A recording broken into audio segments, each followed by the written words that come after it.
अब आगे बढ़ते कुछ और अहम खबरों के बाद जो कि अखबार में छाई हुई है।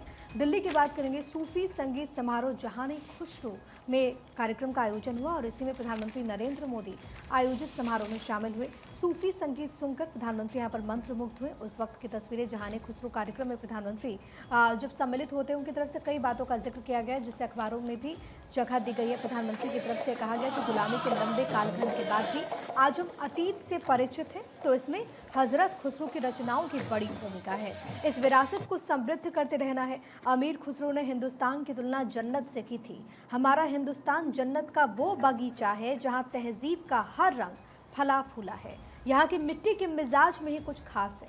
शायद इसीलिए यह सूफी परंपरा हिंदुस्तान आई तो उसे भी लगा कि जैसे वही जमीन से जुड़ गई। और अब चलिए आगे बढ़ेंगे। अब एक और बड़ी खबर आपको बताएंगे। प्रधानमंत्री नरेंद्र मोदी और उर्सुला वॉन डेर के बीच में कल द्विपक्षीय बातचीत हुई। भारत यूरोपीय संघ के बीच में द्विपक्षीय वार्ता कल हुई। प्रधानमंत्री मोदी ने इस दौरान कहा कि ईयू की अध्यक्ष की यात्रा अभूतपूर्व, हमारे सदियों से प्राकृतिक संबंध रहे हैं, व्यापक और सार्थक चर्चा हुई है। व्यापार, रक्षा, सुरक्षा में सहयोग बढ़ाने पर जोर दिया गया। और ये दो तस्वीरों के साथ प्रधानमंत्री नरेंद्र मोदी ने एक्स पर ये पोस्ट करते हुए उन तमाम बड़ी बातों का जिक्र किया।